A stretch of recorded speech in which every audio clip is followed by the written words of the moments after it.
Welcome to a new time. Welcome to a new era.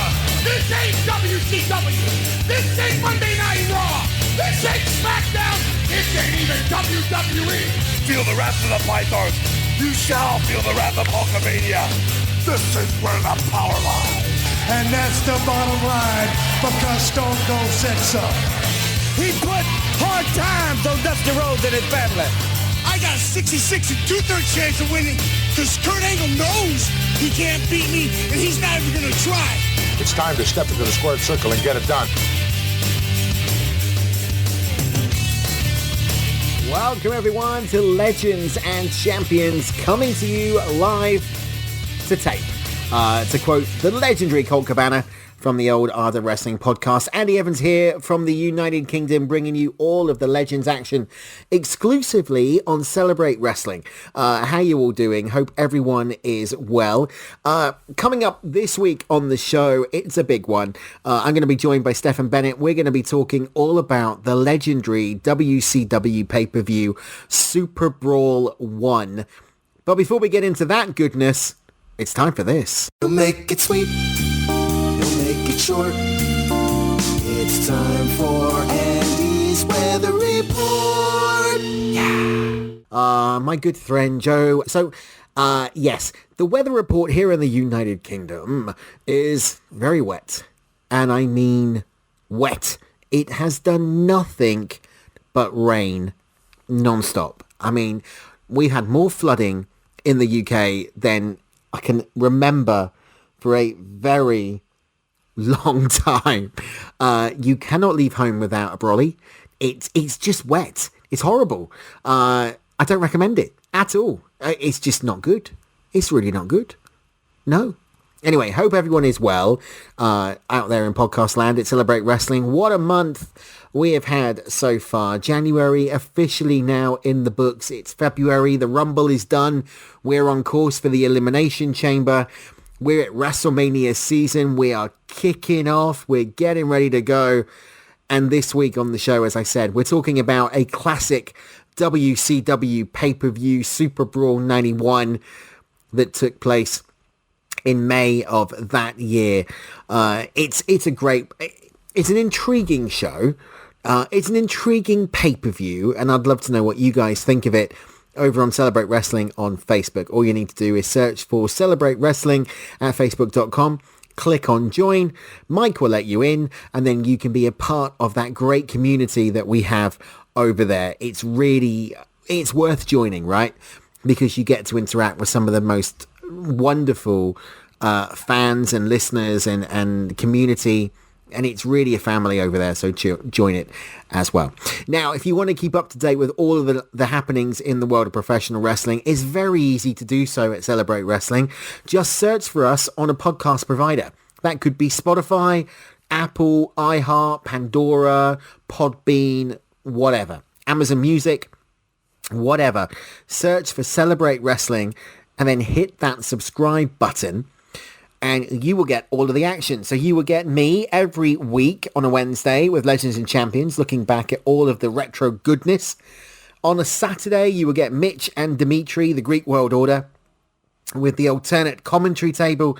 And then the main event on a Sunday, Mike McGuire is back with Dave Meltzer, doing McGuire on Wrestling, all the latest news, the 5 count, the pay-per-view recaps, everything you can think of, each and every week, free of charge, as part of Celebrate Wrestling.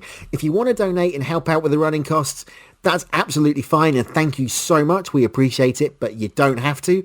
It's all completely free of charge. All right, shall we do it, ladies and gentlemen? Shall we go to a quick break? When we come back, it's time to talk Superbrawl 91. I will see you after this.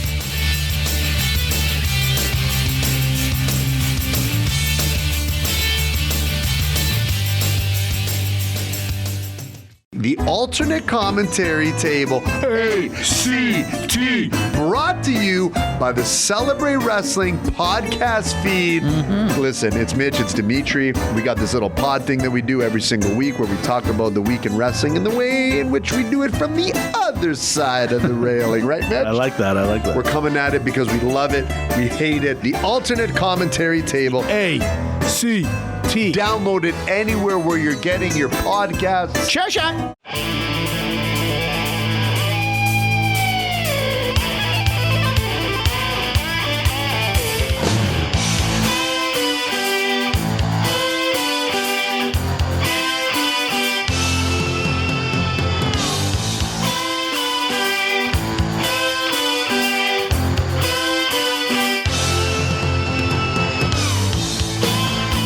All right, welcome back to Legends and Champions. Andy here, as always. Joining me this time is my guest. Stefan Bennett is back. Welcome, Stefan. Thanks for having me. I had such a blast. So I decided to come back again. Now, I promise everybody that we're not going to do a 2-hour mega show, okay? There isn't enough to cover on WCW Superbrawl 1. But we are going to be touching on this legendary pay-per-view WCW Superbrawl that took place in 1991. Stefan, what did you make of just initial thoughts, right? Initial kind of high level, what did you make of WCW? Because your comment to me in the chat was quite interesting. Yeah, so I mean, WCW as a whole used to love WCW, so I'm not going to. This pay-per-view is in no way, shape, or form reflect on my overall thoughts of WCW because I was always a WCW fan as well as a WWF fan. For the most part, this pay-per-view is what the term dumpster fire would be thrown around by some. It's saving graces. It has a couple of very good matches. One match, which I'm sure we'll touch on, was actually, I think, if I remember correctly, was actually a voted match of the year. So that was pretty cool. Yeah. But it was a bizarre card, and I actually watched it back last night because it had been, it's probably been about 7 or 8 years or so since I went on a Superbrawl binge watch and last watched that one. But yeah, I remember watching it and remembering, I remember this was a terrible pay-per-view for the most part. But it had its significant moments and it had its good moments. So whether or not, depending on your personal opinion, was whether or not they were sort of saving graces or for the show or not. I think that's more. All right. Well, let's get to it because it's an interesting, as you said, pay-per-view. Now we are going back to May the 19th, 1991. It took place at the Bayfront Arena in St. Petersburg, Florida, and really it marks the beginning, if you will, of a now legendary wrestling tradition. Now, Superbrawl was originally designed by WCW to be its WrestleMania. What kind of happened over the years, though, is there was a general argument to say that was actually Starrcade. But nevertheless, Eric Bischoff, in his infinite wisdom, decided that Superbrawl was going to be their WrestleMania. And this is where we are right now. Because in the early 1990s, WCW really was on a mission to carve out its own niche in the business. It was striving to compete with the WWE, and in the mind of the new executive producer of WCW, Eric Bischoff, Superbrawl was a massive part of this strategy. The event drew over 6,000 fans to the Bayfront Arena, was broadcast on pay-per-view, reaching audiences, I would say far and wide, but it was really North America and Canada because it wasn't over here in the UK at that point. And it really was this kind of period of the beginning of what we would now know as the Monday Night Wars without even knowing it was the beginning of the Monday Night Wars, because there was this competition between the WCW and the WWF for dominance in the wrestling world. And Superbrawl really kind of showcased WCW's ambition to both elevate its brand, can't talk tonight, and also provide a platform for some of the most talented and charismatic wrestlers of the era. And over the course of the next 45 minutes or so, we're going to be talking about its place in wrestling history and how it really paved the way for future Super Brawls. And I think, you know, the copy that I've got, I don't know which one you've got, right? But I have managed to get my hands on a copy of the full Super Brawl event. All right, not the VHS that was ripped to shreds and only considered about 5 matches. When I watched this, and I've had this for a while, and I got to admit, I never actually sat down and watched it properly. There was a Danger Zone with Paulie Dangerously, where he introduced the Stan Hansen as the real cowboy. There was a DDP segment where he introduced Scott Hall as the Diamond Stud. And possibly the weirdest segment that I think I have ever seen in professional wrestling, and trust me, you and I have seen quite a bit in our time, the debut of Oz. Kevin, yeah, the version I watched, I believe, was the VHS version. However, the Oz reveal and the Stan Hansen part and the and the Diamond Stud parts as well. Those, I mean, I've seen them on and off for years because they've been in their own highlight packages, you know, like debuts, highlight packages and countdowns and things like that. So yeah, it was a very bizarre show. Although I will say probably one of the very, very quick, because Super Brawl 91 is a bit of a cringe fest in for different reasons. Now, I remember what I did see was when Missy Hyatt goes backstage into the locker room and thinks there's a wrestler in the shower, and she claims that she's going to be the very first to interview a wrestler in the shower. As she goes in there, out comes a almost fully naked Stan Hansen, who basically ejects her from the locker room and spanking her on the way out. And yeah, I just sat there thinking, yeah, that's not aged very well whatsoever. There's a few things on this pay-per-view that haven't aged very well. I think one of them is the debut of a bad man, Johnny B. Bad, who, you know, I actually forgot that in the 1990s, a lot of what he said was, "I'm so beautiful I could be a girl," which even back then, you know, I mean, nothing wrong with that. That's absolutely fine. You know, absolutely nothing wrong with that. To say it on a pay-per-view, I think Dusty Rhodes commented on it as well. It was intriguing. It was just... Do you know what, though? I've got to say that this is very weirdly the worst pay-per-view I've seen in many a year, but also one of the best. Yeah.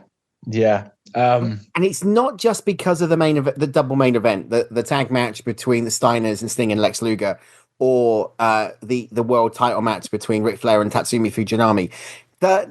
A lot of the card was actually pretty good, because if you go back to the steel cage match between Doom, Ron Simmons and the actual Butch Reed, it was less than a year later that Ron Simmons was the first Black African American world heavyweight champion in WCW, right?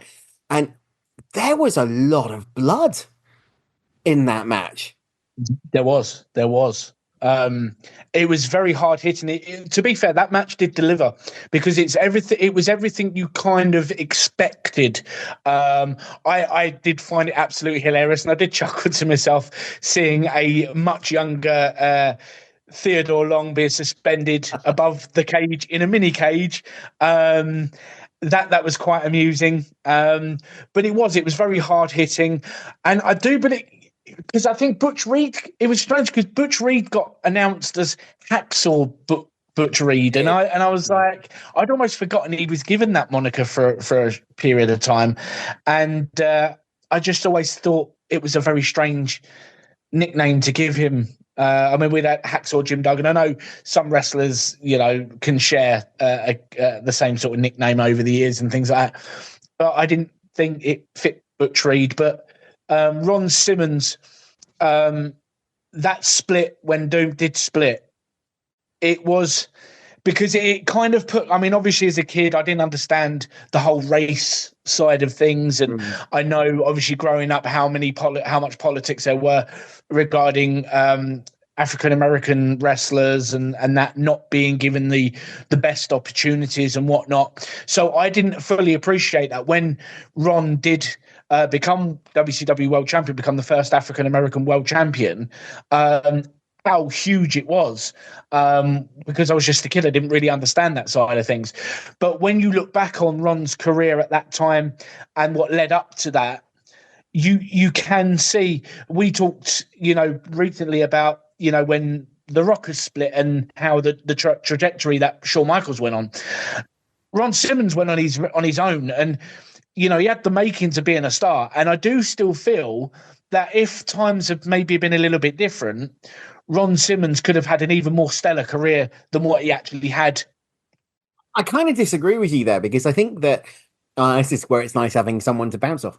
I kind of disagree with you there, because I kind of think that Ron Simmons had a phenomenal career. I mean, he is Hall of Famer, right? I mean, not only being the first Black African-American World Heavyweight Champion in North American history, because I think that was more than a political statement by WCW. That was a testament to how the guy could work. I think really in Ron's career, he only had one negative, and that was debuting as Marvin the Martian in the World Wrestling Federation as Farouk Assad, right? That was the weakest time in Ron's career. But then you flip that 18 months after the debut. Not only have you got the Nation of Domination, which is still one of the most talked about and potentially controversial stables in history, you've then got the APA with Bradshaw. And I think actually, if you look at the career of Ron Simmons, I don't think he had a down period apart from maybe I don't want anyone to misunderstand what I mean. When I say better career, I don't mean as though he didn't go on to have a fantastic career, because he did. He had a great career. What I mean is in terms of a main eventer, world champion caliber, because we knew he had that in him. What I meant was when he won that world title, beyond that, he was never really ever used as a big star after then. And that's what I mean by his career, not being as stellar as maybe what it could have been. He had a fantastic career, absolutely. We'll take nothing away from him. And having met the guy's absolutely, he's a hoot, as what JR would probably say. He's a hoot. He's an absolutely hilarious guy that just seems to just love life. Like literally. When I met him, he had Charles Wright, who obviously the Godfather, Karma / and so on with him, and the pair of them together, Ron just always seems so happy. I honestly, you could feed off those vibes that he had, and and I just think that it would have been lovely to have seen him being used in that main event role more often than what he was, because I do think he still had so much more to offer on that level, than what we saw. Maybe when he was running the nation, if maybe Vince and his team had looked, had seen him what they had, I still think the nation could have been successful as well with Ron being, a main eventer there and challenging for the title. I was going to say, do you think, I mean, this is kind of going off the subject, but this is what we do. Do you think that the World Wrestling Federation in 96, 97, when Simmons debuted in the company, did they miss the ball by not putting the championship on Simmons? I don't necessarily think they missed the trick with not putting the title on him, but I definitely think, bringing a guy in with his reputation and what he had already achieved, I felt they did him dirty. I putting that silly dome on his head and, and it was almost open for ridicule. I know it kind of went with the times, but there's a difference between someone coming up into your company who's been, a worldwide renowned world champion, Ron Simmons, and someone like Manta or Duke the Dumpster Drosy, or the Goon. Hey. Don't Come on. criticize the dumpster, all right? Well, no, criticize the dumpster all you want, but don't do it on my show.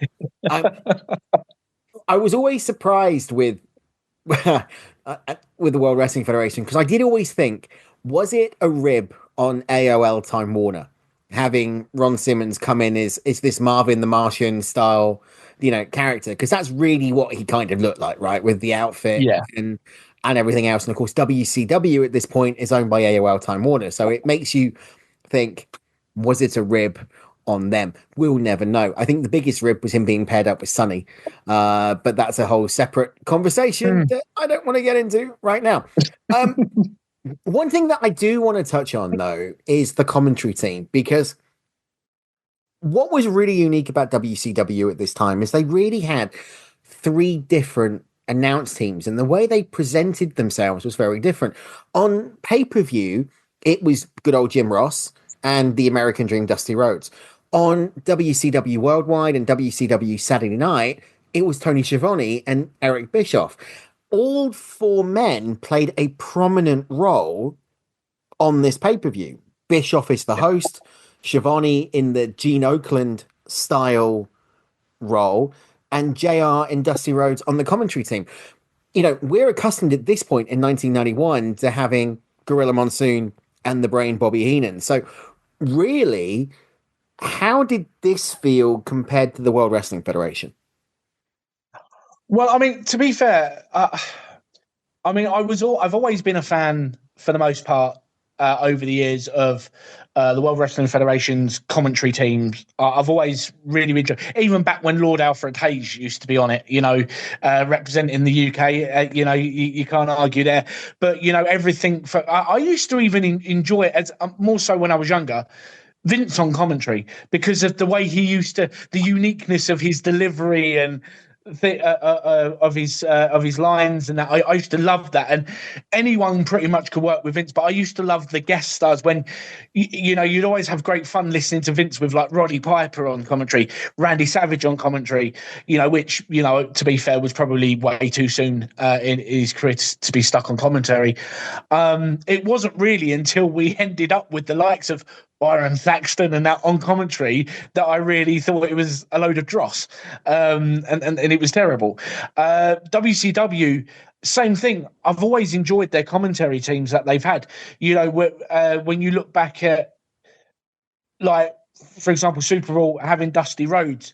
Dusty's great to listen to. Dusty's just I could listen to Dusty for hours. There was one thing in particular I did enjoy about his commentary. It actually came in the match, which we might touch on shortly, which was the Barry Windham, Brian Pillman tape knuckles match, which I'll mention that then. But the dynamic was great. And, and I think JR, you could tell JR loved having Dusty calling the action with him. The way he speaks with him was with the utmost respect. There was a great chemistry between the two of them, and it worked. It really did. I mean, there's a couple of matches that I want to get to on the undercard. We're not going to sit there and talk about every single match because we would be here for about 2 hours and 40 minutes, and I can't do that again. But what we are going to do is touch on a couple of them, and one of them really was Dustin Rhodes versus Terrence Taylor. Now, the natural Dustin Rhodes, the son of the legendary Dusty Rhodes, faces Terry Taylor in what was a very storyline-driven, hard-fought matchup, because they were selling it on commentary that the York Foundation had been trying to recruit Dustin even that day, and it didn't happen. But what was really cool about this one was not only did you have Terrence Taylor, who was trying to get rid of the Red Rooster moniker, and it was only last week on this show, 2 weeks ago on this show now, that we talked about the Royal Rumble and Terry Taylor returning and being eliminated very fast. I think that was the 1993 one. But I forgot how good this York Foundation stable was, because not only did you have Terrence Taylor, who could work, but was never given a shot really in the World Wrestling Federation. You had a very young, now Terry Runnels, coming out looking absolutely stunning. And you also had Mr. Hughes as the security guard. And the thing about this one was how much this match really showcased the Natural's ability to kind of overcome that adversity, to get that bulldog in. But it also really emphasized for me how technically skilled Terry Taylor was, because we hadn't seen that in the World Wrestling Federation. He was a joke character. No. He was a jobber in the opening match. I mean, anyone who comes out as a Red Rooster gimmick is a jobber, right? This guy could work, and I don't think was ever really given a fair crack in professional wrestling. No, he wasn't. I mean, again, as a kid that watched both promotions, you know, I obviously knew the Red Rooster gimmick. Even as a young kid, I thought it was ridiculous. Loved his entrance thing for the Rooster. That was brilliant. But it was really good. And that was one of the things that I loved about being able to watch both promotions, was you would see someone in one and being underutilized, not being able to be given the platform to really showcase their skills. Then they'll pop up in the other, and you'll actually get to learn to appreciate their craft, because you can actually get to see what they are capable. Dustin Rhodes, I mean, I used to see him wrestle in WCW before he went to WWE and become Goldust, and you know, Goldust, great wrestler as well. But the natural Dustin Rhodes, always been a phenomenal worker. Always been, in my opinion, because I don't think his name gets mentioned enough when it comes to the greats. I just feel, I think he was always a tremendous wrestler. I mean, we got to see it occasionally when we had, I think it might have been in 1991, same year, or 92, when him and Dusty teamed up at the Royal Rumble to face Ted DiBiase and Virgil in that tag match. So I was just going to say, that was actually the Royal Rumble of 1991. So that was January. Yeah. So it was only a few months before. And now we're in May, and he's back in WCW. So, you know, I think people do forget that Dustin Rhodes had a run in the WWF prior to Goldust. I mean, the Dusty Rhodes character, the American Dream with the polka dots, you know, it was a rib, right? It was a rib. And I don't know why Vince did it, because if they'd done the proper Dusty Rhodes from the NWA, I still reckon he could have got over massively in the World Wrestling Federation. And in fairness, I can't think of any other performer that could have got, you know, black and yellow polka dots over as much as what the American Dream did. But, you know, Dustin Rhodes, the biggest regret, I think, in professional wrestling, or the biggest missed opportunity, is not putting the world strap in a company on Dustin Rhodes. Either, and I'm not necessarily saying WCW, but I think at a push in the World Wrestling Federation, when Goldust was at his peak, right, when it was the most controversial, he was in that feud with Razor Ramon for the Intercontinental Championship. There was a case, I think, for Goldust to get the World Wrestling Federation Championship. The problem was the character. And again, that's a conversation for another time. And the era, we weren't ready for that. You know, that sort of flamboyant character becoming the World Wrestling Federation champion. But actually, you put Dustin Rhodes in with the Hitman Bret Hart, or with the Heartbreak Kid Shawn Michaels, or we know Razor Ramon, Scott Hall, he could get a 5-star match out of anyone. And I think that, you know, Dustin never really got the fair crack that he should have got in pro wrestling. And instead, you know, it's all about Cody. And you know, and I'm not trying to diss Cody, you know, guys at the ACT, I think Cody's a pretty good world champion, but I think it's all about Cody, and I don't necessarily agree with that, because actually if you put these two together, which they did in AEW quite a few times, I still would say Dustin is higher in terms of Cody Rhodes. I mean, it's interesting. It is interesting, like what you say about maybe putting the strap on Dustin, maybe as Goldust. I mean, you talk about it would have been good if putting him in the ring with the likes of Bret Hart, Shawn Michaels, to name a couple. But, you know, Triple H become one of the biggest stars in the company. Well, he's running the place now. Great in the ring, Hunter Hearst Helmsley. He had some fantastic matches on the mid card with Triple H. We know he could. You could put Dustin Rhodes in the ring with anyone, and he would give you at least a 4-star match. At least a 4-star match. If you give him the time, the opportunity, just go out there, do your thing with whoever, he would deliver. I don't know whether it was because, Dustin's some of his personal issues may have hindered him a little bit. Maybe not. I don't know. It's not for me to say, but yeah, I do think it's unfortunate that he wasn't given that opportunity. But then again, it goes to show it was a sign of the times in the WWF where you had your small collective of top tier stars, then you had the ones that were just underneath it, then you had your mid-carders and so on. Yeah. And I think that's, especially during the mid-90s towards the Attitude Era, where the World Wrestling Federation suffered with not making the most of some of the talent they had, and maybe even ridiculing some of the top talent they had. Like we talk about Ron Simmons as Farouk, and because the gimmick that he had. If they put him in as Ron Simmons, the All-American, the one we knew, or just know him in Farouk and just still put him as a main eventer, it would have worked.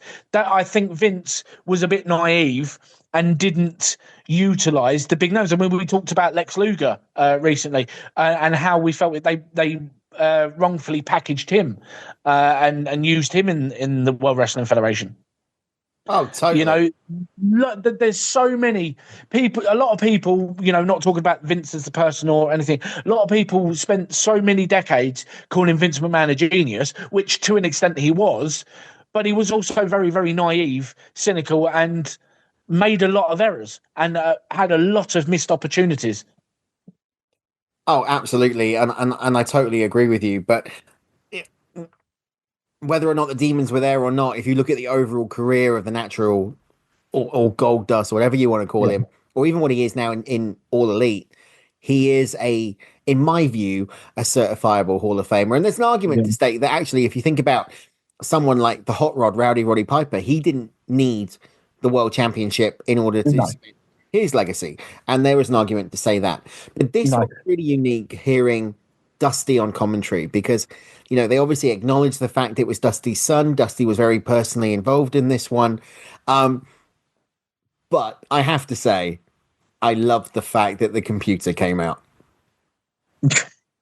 The old 1991 computer.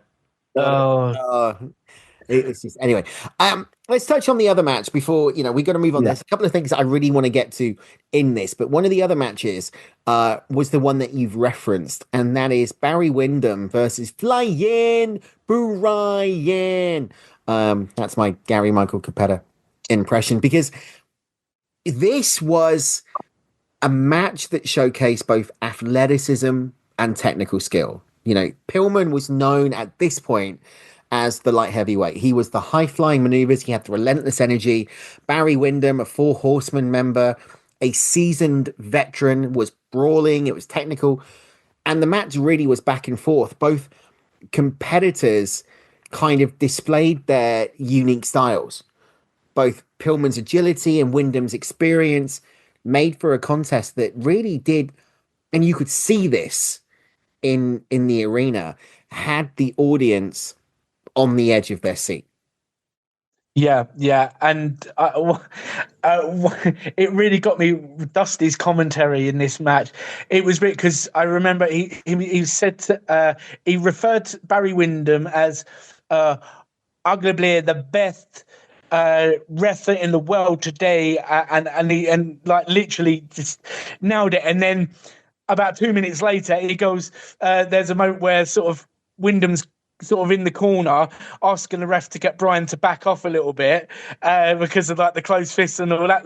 And then Dusty then turns around and says to him, "You're in the ring, Naddy. You can't be crying about it." I was like, you literally just called him the best wrestler in the world, and now you're calling him a crybaby. And I was like, oh, Dusty. And it's just one of the other reasons why you just go, Dusty, I love you and I really miss you, because that is just Dusty being Dusty. It's just so unpredictable what would come out of his mouth, but you just listen to every word. But it was a very obviously I don't remember the lead up to this match for the context of it. So when it came on, I was kind of like, oh, I forgot about it. And then I sat there thinking, this is a very, out of the blue type of match.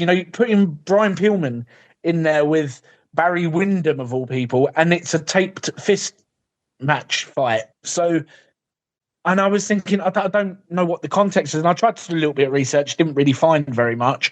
But it was a very good showcase of both of them, and it was a very good match. It was entertaining. Far from the best match of the night, but it was grueling, and I thought they both delivered extremely well in that match.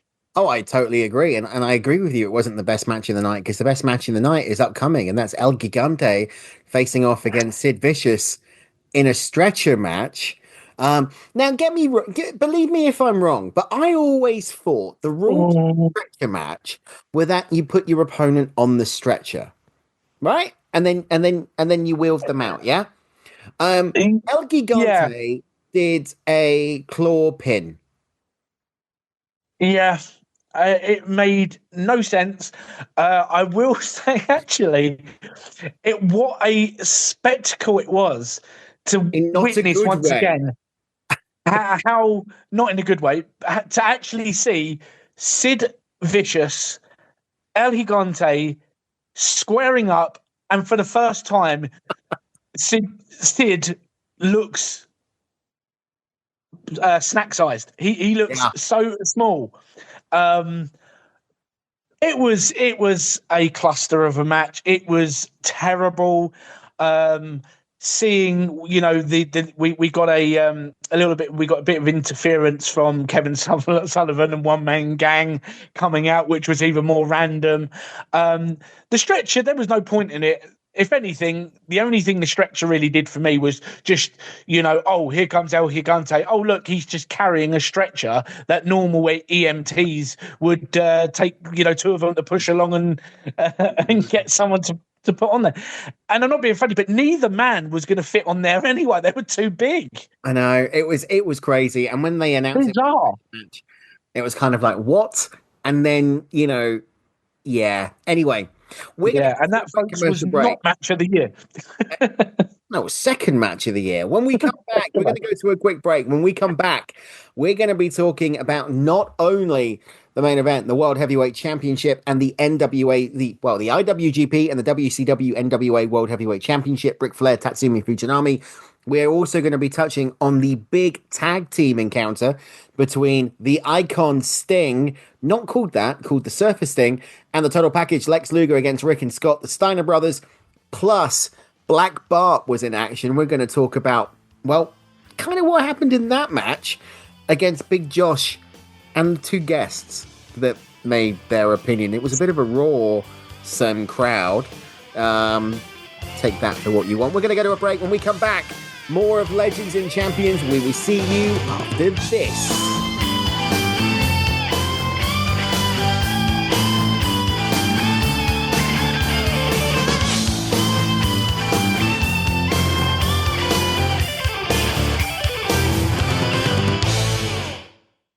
If you like McGuire on Wrestling, you need to subscribe to the free McGuire on Wrestling podcast feed. Not only do you get access to the show a day early, but you also get free bonus content every week. Share a laugh with Mitch and Dimitri on the alternate commentary table. Oh, I'm Cody Brown. Look at me. Now, if this was Damian Priest, he'd apologize. He probably would have apologized. Follow along with the film career of one of wrestling's biggest stars with We've Seen a Movie. Basically, I'm just watching John Cena play his wrestling character. If John Cena was a raging alcoholic Atlantic City mooch before this. Get all these shows, exclusive interviews, and more for free by subscribing to McGuire on Wrestling, wherever you get your podcasts.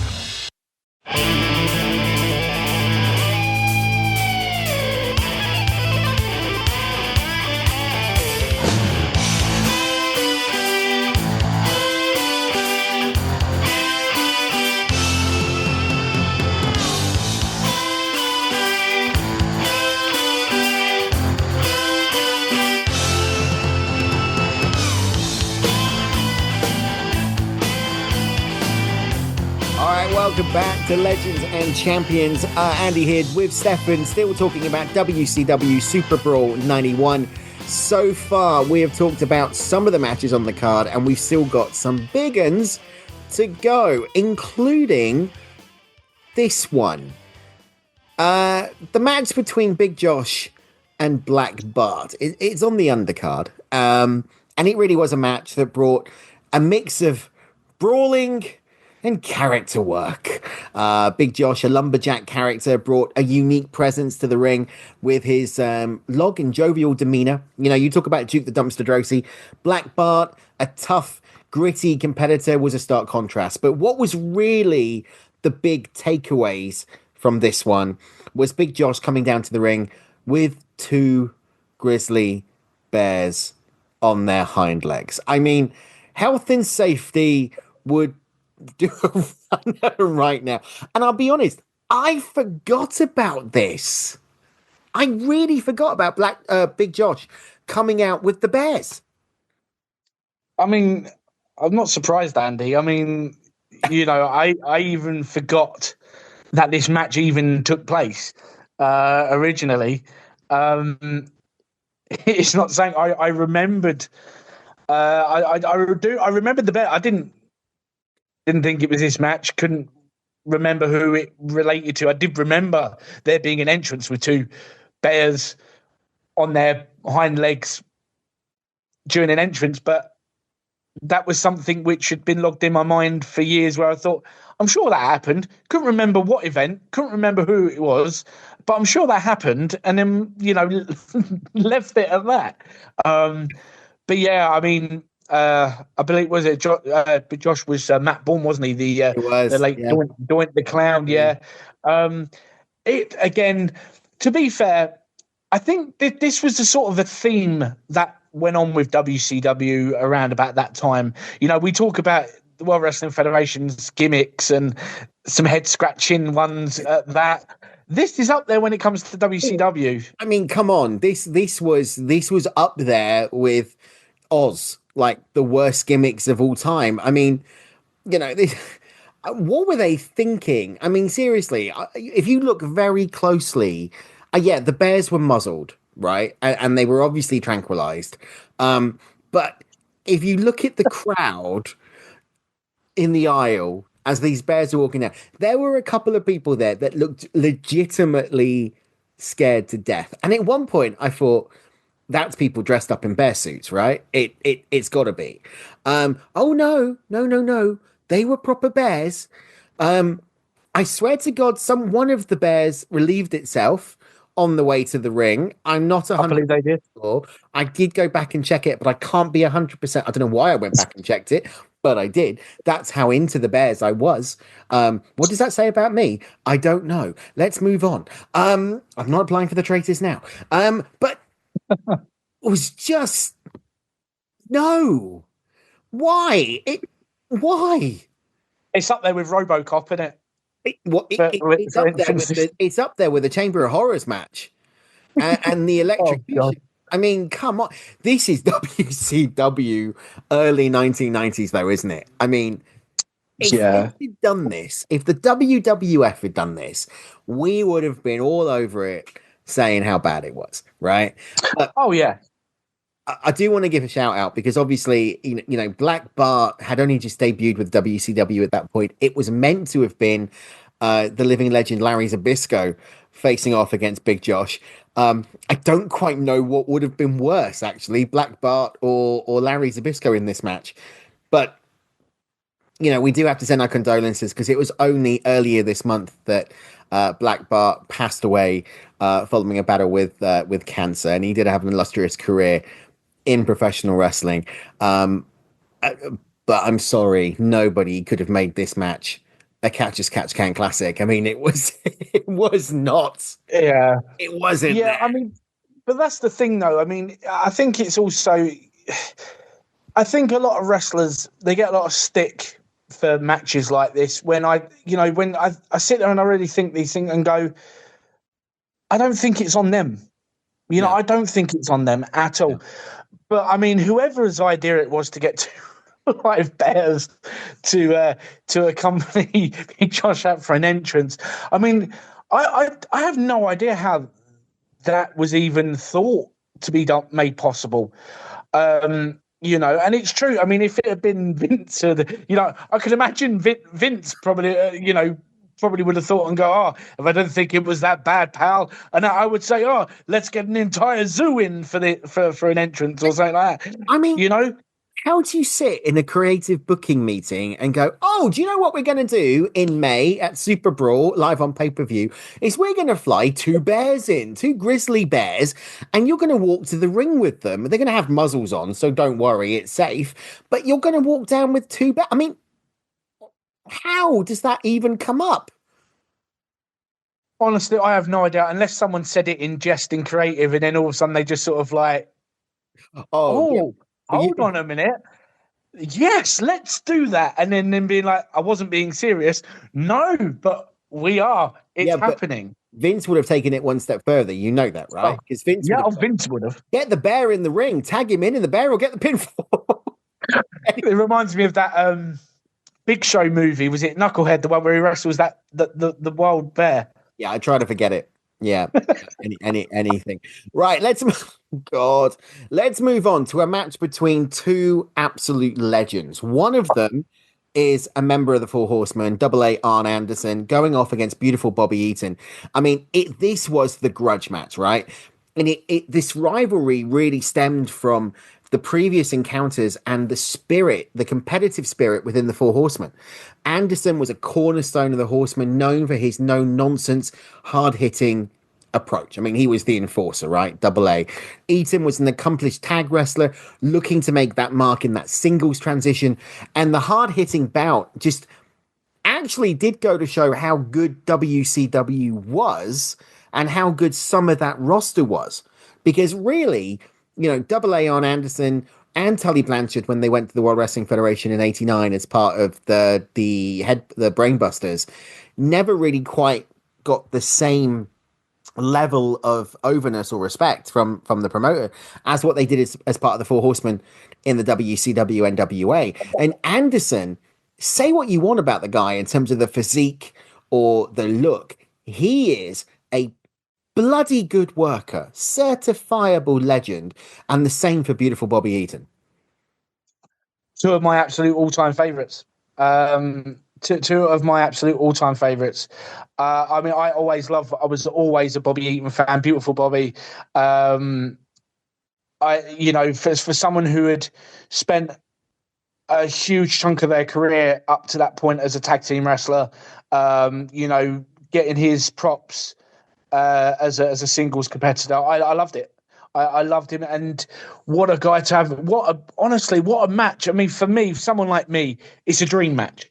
It's a dream match. It's two of my absolute favourites, and honestly, this was one of my favourite matches of the night. This was probably, not taking anything away from the main event, which we'll get to. This was actually my second favourite match of the night. I mean, okay, all right. I didn't expect that because it was up there. For me, it was, they promote this as being a double main event between the World Championship and the tag team match that we're going to get onto next. For me, actually, this was a triple main event, and that was up there. Arn Anderson and beautiful Bobby, Dangerous Alliance, Paulie Dangerously had referenced it in that Danger Zone segment earlier on in the night. It was a match that you can, regardless of the time, regardless of the fact that it was 1991, you can pick that match up now, you can watch it, and you can enjoy it for what it was. And, that's just like when you go back and watch Ric Flair versus Ricky the Dragon Steamboat at the Chi-Town Showdown in 1990, or at Wrestle War 1990, or when you go back and watch, I don't know, Sting versus Vader at Superbrawl, or Sting versus Lex Luger, or whatever, right? Hogan versus Warrior at WrestleMania 6. They are matches that you can just pick up and watch at any time, and you are transfixed. And that is the testament to a good workers match, I think. Absolutely. Absolutely. I really did thoroughly enjoy the match. It was great, to be fair, yesterday when I watched the event back to relive it again, because I haven't watched it for some time, and it's one of those matches where I think now I've got that newfound appreciation for it again, is one that I might revisit more frequently, most definitely. I was at the result as well, which I didn't think at the time I maybe expected. I would have thought Arn maybe would have retained the championship. I mean, obviously, not for want of trying. Obviously, there was interference, Barry Windham coming down, but obviously by Pillman, which spilled over from their contest. Yeah. A lovely net breaker by Bobby, followed up by the Alabama Jam. And I used to love that Alabama Jam. The execution that Bobby had on that was just perfection. And there was a little bit of emotion watching that back, and the end, seeing Bobby win that title and see the way he reacted to winning that title and that, because as I said, I absolutely used to love Beautiful Bobby. What a match! It's a match that I don't think gets mentioned anywhere near as much as it should do. No, I totally agree. It's a match that doesn't get the respect it deserves. A bit like potentially this match, because it's known as one of the biggest matches at Superbrawl, and it really was one of the most standout matches. It was a classic. It went to a time limit draw. It was the total package Lex Luger. It was Sting, the Steiner brothers. I mean, both teams had a reputation of athleticism and power. You know, you couldn't get any better. The Steiners, Rick and Scott, that collegiate wrestling background, that intense physical style that only got stronger as they grew within professional wrestling. You had Sting and Luger, who were quite honestly the two most popular workers in WCW at that time. Sting was on par with Hogan in terms of popularity in that promotion, right? He was, you talk about a franchise player in WCW, you can't not mention Sting as being the number one. And what this match did was just combine strength with charisma. And what I really loved about it is a subtle thing, the video package they did at the beginning, which was that classical sort of music to the background. And you saw it. I mean, it was beautifully done for 1991. And once these two got in the ring, there was a respect there. You could see it, but the gloves were off and they went for it. And I think it went for about 20 minutes. I'm just going to get the actual time. I'm going to bring the time limit up so we can know, but I think it was around 20 minutes, and it didn't feel like that. It did not feel as though it was going on for an extended amount of time. No, I mean, I think you mentioned it was a time limit draw. I don't think it was. It was Nikita Koloff. It was. Yeah, you're right. Sting with the chain. Yeah, he hit. Yeah. He Sting, which angers me even to this day, because I say it was match of the year, and it's one of my favorite tag matches ever. But it's got such a bad finish, which leaves a sour taste in my mouth, because that match should have either have ended it as you thought, as a time limit draw. I didn't like the finish. The beginning, great. The shake of the hands when the bell rings, sportsmanship, and they went at it, like literally. And it's great as well, because it's great to see two huge popular teams, four men which are adored and loved by the fans. You look at how, I mean, Rick and Scott were on another level back then as well. We talked on our Rumble show about, you know, maybe their failed run in WWF with, you know, because there wasn't many teams around them to really let the Steiners show their absolute best to have top matches like this against. And so that was a shame. But, you know, to go up against Sting, who was the main eventer already in his own right. Lex Luger had already been a main eventer in his own right. And the Steiners, who were tag team wrestlers, absolutely took them to the limit. And there were just some absolutely amazing moments where, you know, there's real mat wrestling going on. There's showcase of high-flying moments, suplexes, power moves. It had everything. And, you know, these guys really were taking it at each other. It got very physical, which was great, because it was great to see two teams which had a lot of respect for each other, a lot of love for each other, leaving it all out there. Just go, you know, we want those tag titles. You know, we're going at it. We're not taking it easy on anyone. There was no signs of taking it easy on each other, and that's what you want to see. You want to see them just go at it, and it was such a shame that the finish was the way it came about. That's the only thing for me that leaves a bit of a sour taste in my mouth regarding that. Do you know what the weird thing is? The weird thing was, I said at the beginning of this match went for about 20 minutes. It only ran for 11 minutes and 9 seconds, but it didn't feel like it. You were transfixed. No. It felt amazing. Yeah. It could have gone, double that, and you wouldn't have cared. It was a tremendous match. I agree with you. The finish, nowhere near as good as what it could have been. It was affectionately the Dusty finish, really, if you think about it with the chain. Let's run down the card because we're getting to the main event. So let's run down the full card. We'll give you the winners, we'll give you the times, etc. There was a dark match. It was Mighty 4. Who the hell was that? Defeated El Cubano. It was so recognizable they haven't even put a time limit on our research, so I don't know.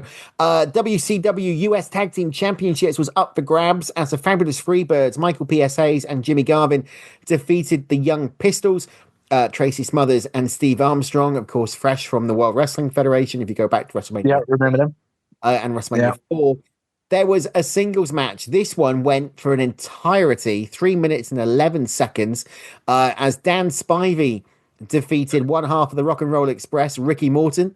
Nikita Koloff defeated Tommy Rich in 4 minutes 27. Then we had the computer match between the computer man, Terry Taylor, with Alexandra York and Mr. Hughes being defeated by the natural Dustin Rhodes in 8 minutes and 5 seconds. Big Josh and the Two Bears defeated Black Bart in 3 minutes and 46. Oz with the Great Wizard defeated Tim Parker. So good this Tim Parker was, he didn't even get an entrance in 26 seconds.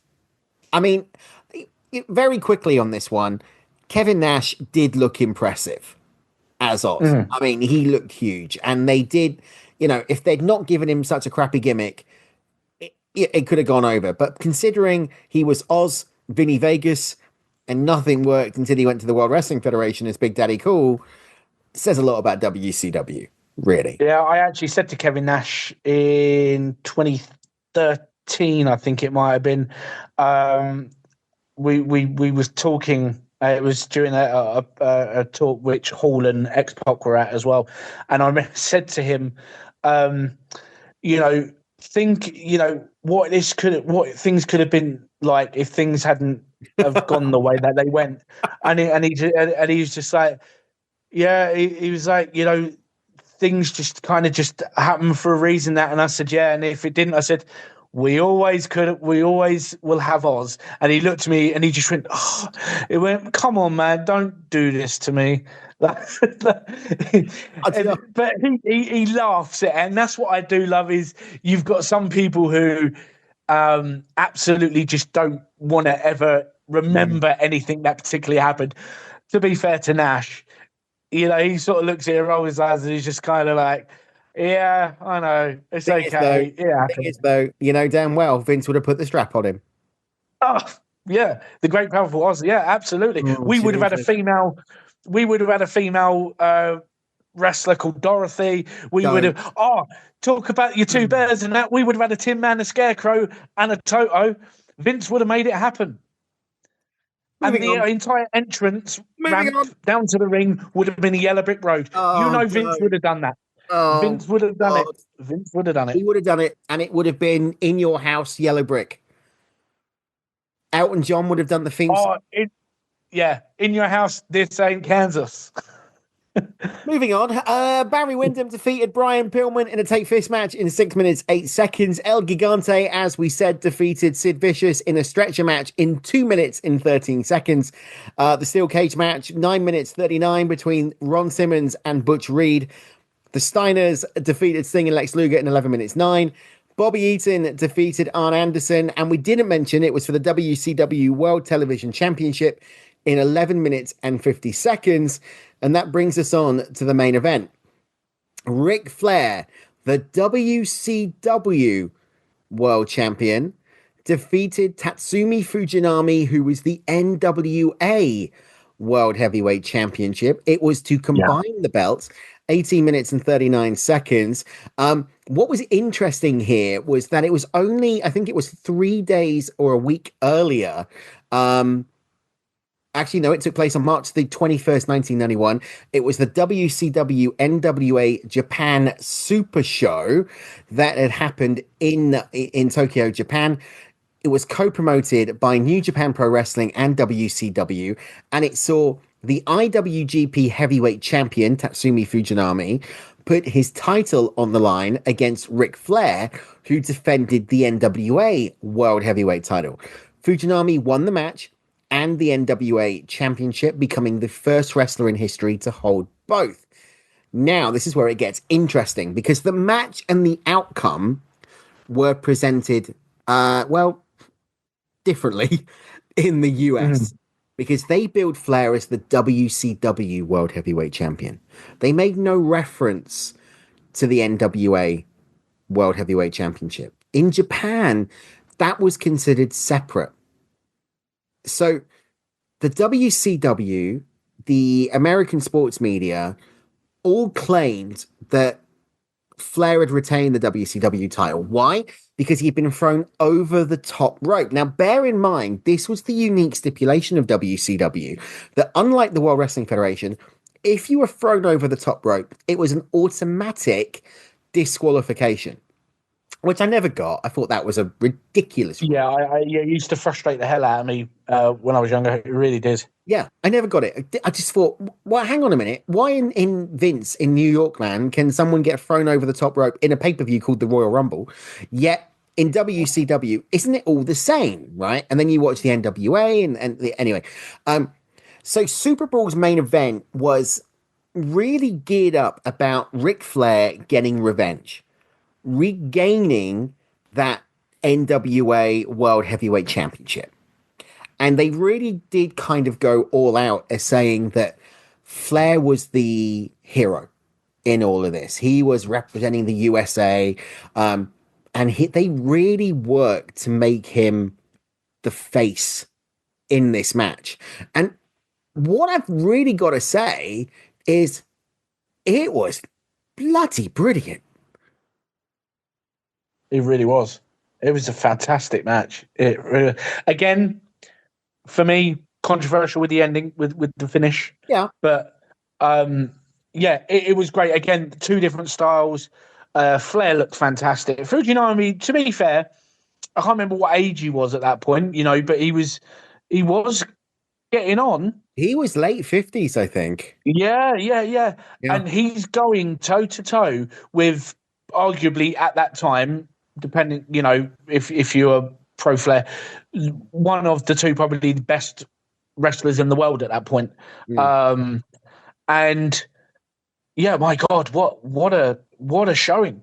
What a showing. And I feel the decision it was obvious why they went with the winner, with Flair winning it. And obviously it was starting a new era with that. But the finish for me, obviously Flair does roll up, handful of the tights or the trunks. The referee that counts, it's right in front of him. Poor Fujinami's backside is staring the referee in the face. There is no way, as a referee, you cannot see that Flair has not got a handful. There is absolutely no way that referee does not see that Flair's got a handful. Let's not talk about the refereeing, because Nick Patrick was dreadful throughout the entire pay-per-view. It was kind of like a precursor to the NWA and WWE invasion angle. Let's not talk about that. What was interesting about this one, though, was Superbrawl was actually Flair's last main event for the WCW for a number of years, because it was only a couple of months later that he left WCW, went to the World Wrestling Federation because of that pay dispute, and took the World Heavyweight Championship with him. And then we had that really unique situation where he had the big gold belt on screen, and then it was digitized into a WWF tag team title because of the lawsuit by the NWA telling them that they wanted the strap back. But interesting how this all played out, wasn't it? Because, really that's when the WCW World Championship was created. Then they started referring it to the big gold belt when the title came back, and you had Ron Simmons as the WCW champion at one point. You had Sting as the WCW champion. You had Ravishing Rick Rude as the champion as well. The big gold belt didn't really mean anything until they amalgamated those titles back together again. I mean, at this point in time, I'll be frank, watching Superbrawl when I did the first time, I had never seen Ric Flair in action. So I hadn't seen the 1992 Royal Rumble at this point. Excuse me, when I saw this match. And I was really impressed by the Nature Boy Ric Flair, because I thought, this guy can go, he can work. And you could see why the moniker of the dirtiest player in the game was given to him. At the same point, I'd never seen Tatsumi Fujinami compete in a ring. And I actually started to go out and watch New Japan because it was airing on Eurosport at that point. And I was really shocked at how good the Japanese product was, how hard it was, how shoot style, now we consider it to be shoot, how tough those Japanese workers were and how respectful they were to the fans. And it still has a taste for me as one of the best championship matches that I've watched, regardless of the finish. The fact that they built it up to be a big, major international event. And that's what it Yeah, no, absolutely. Which, to be fair, cross-promotion events, main events like that, to that magnitude, should feel a huge deal. I still think it's a shame we don't get enough. All right, some people may say AEW have done a lot of stuff with New Japan over the last few years and stuff, but we don't get enough of that. Which I remember the only time I really started getting into watching New Japan was to watch the Great Muta, because I'd seen clips of some of his matches, and I was kind of like, oh, okay, I quite like this guy.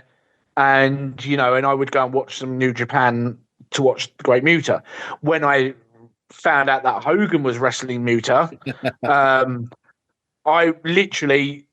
I was like a kid on Christmas, because, being at that young age, a Hulkamaniac, I'm thinking, oh my God, Hogan's going against that guy. And lo and behold, I'm watching Hogan actually wrestling. And fair play, and I do think a lot of people still give Hogan a lot of hate and say, oh, the guy couldn't wrestle and that. No, I just think it's, at the end of the day, when you're working for a big promotion in the United States, you do what's asked of you. And Vince says, oh no, you big meaty muscly man, you go out there, you do this, and this, sends everyone off home happy. In New Japan, no, they take it very, very serious. You go there to wrestle. And Hogan, to be fair, showed his skills and had a great match with Muta. So I do think it's unfortunate that we don't get enough of this. Maybe it's like an annual event, or every so many years we actually see the best of what the United States have to offer against the best of what New Japan has to offer. Yeah, but the problem on that magnitude. Yeah, I do agree with you, but I think the problem with that now is a lot of New Japan is not where it was. No, 90s, right? And even to a degree back where it was even 5-10 years ago. I mean, you've seen the range. Neither are WWE. No, exactly. The whole landscape's completely different. Yeah. I totally agree with you. But I mean, if you look at the superstars that are there, the Young Bucks in AEW, Omega in AEW, primarily, yes, the occasional New Japan. You've got Jay White in All Elite. You've got Julia in NXT. NXT. To NXT. So it's really intriguing to see how the landscape of professional wrestling has changed. Although I do think, if you want to talk about cross promotion, the TNA NXT crossover is going to start giving us that type of thing. But I can see down the line, we've gone way off topic again, but I can see down the line, the New Japan relationship with AEW not lasting as long as what it does and going back to Triple H. Or I can see a Noah relationship, which we've already seen start being created with the WWE, elevate themselves, and then you might get these international World Cups. If you think about it. One thing, we're running out of time. We're going to wrap this up very quickly. Let's talk about some aftermath of what happened after Super Brawl 1. So if we're talking about the Steiners and Luger and Sting, it was voted the 1991 match of the year by the readers of PWI, Pro Wrestling Illustrated, at the time, the most recognized wrestling publication in history. The natural Butch Reed, or Hacksaw Butch Reed, left WCW just after Super Brawl, and that ended that feud between him and Doom. Sid Vicious lost to El Gigante, was his last match in WCW. He also went to New York and competed as Sid Justice in the World Wrestling Federation, and we have talked about that. Beautiful Bobby Eaton, as we said, won the WCW Television Championship.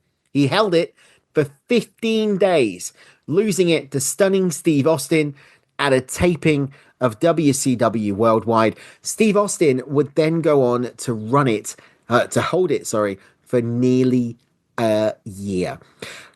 What was intriguing about this pay-per-view is that there were in total 13 matches on the card. Matches 3 through 7, so from Dan Spivey through to Oz, were not on the VHS release. But the WWE Network did hold the complete edition of Super Brawl 1. And it, you know what? It was, looking back on it now, and I know we said at the beginning it was a god-awful pay-per-view and everything else. But actually, looking back on it now, I stand by what I said at the top of the show, at the top of the segment. It was so bad, it was good. Because there was some stellar matches on there. If you actually break it down and do what we've done and look at the card, you think about the Battle of Doom, you think about the tag match, you think about Eaton versus Anderson, you think about Flair Fujinami, you think about the tag team match. That's almost half of that card. Pillman, Wyndham, Rhodes, and Taylor.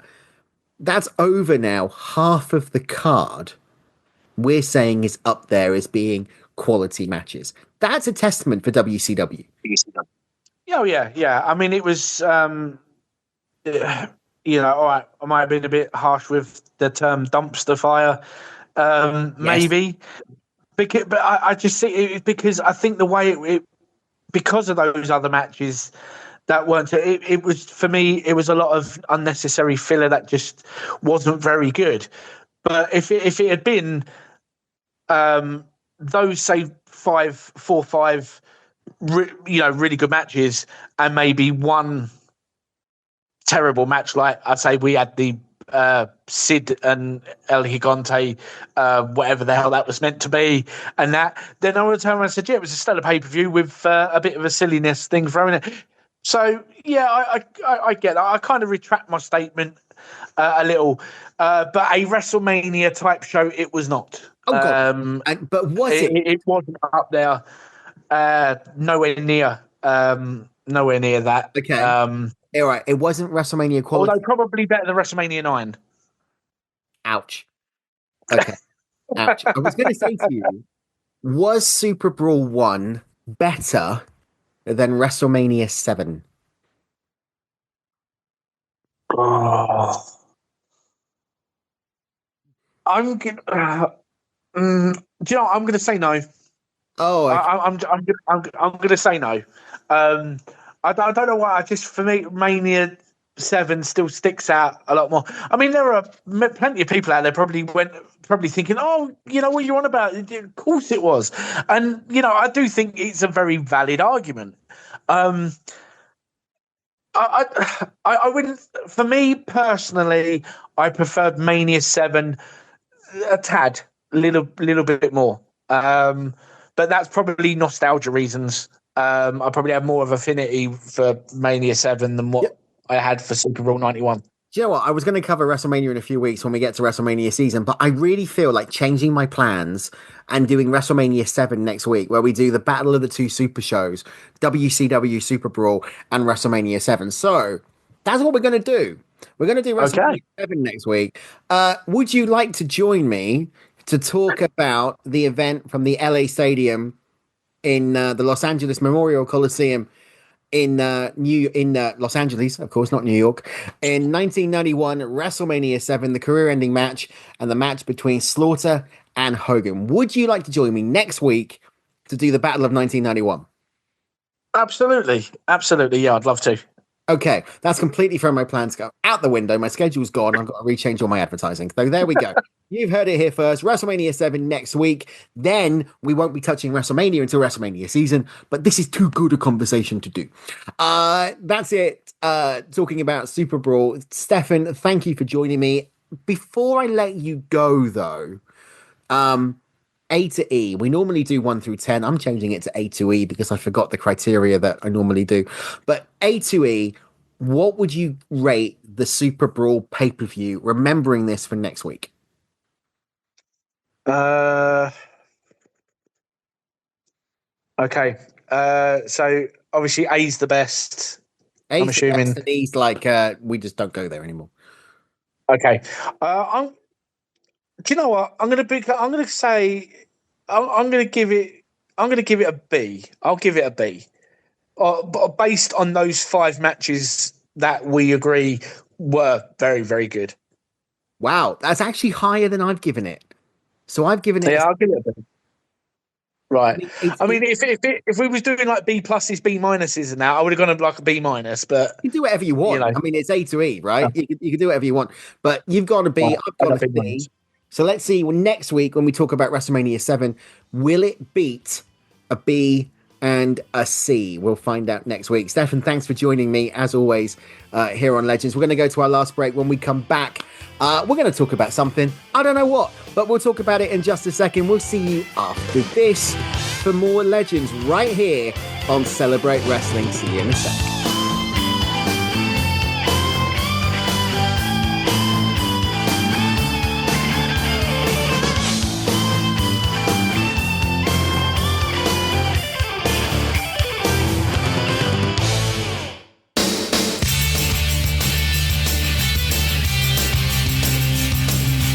Welcome back to Legends and Champions, and this is it. We're wrapping up the show this week. My thanks, as always, go to Stefan Bennett for joining me to talk all about WCW Super Brawl 1, Super Brawl 1991. You heard it there in that segment. Next week, we're going to be talking all about WrestleMania 7, slightly earlier than what I planned, talking about WrestleMania coverage, but hey, that's what happens on this show. So next week, we will be talking WrestleMania 7, myself and Stefan. Which one was better, Super Brawl 1 or WrestleMania? Find out next week on the show. My thanks as always to all of you for listening to this show each and every week. It is a privilege and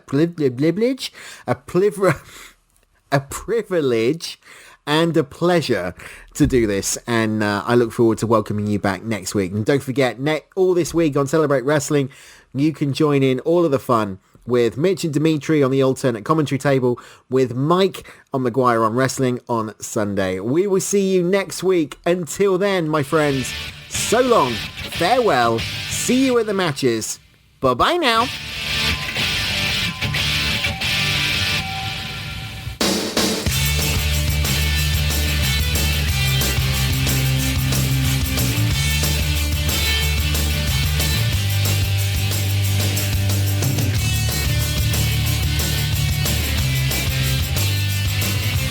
This has been Legends and Champions with Andy Evans. Thank you for listening.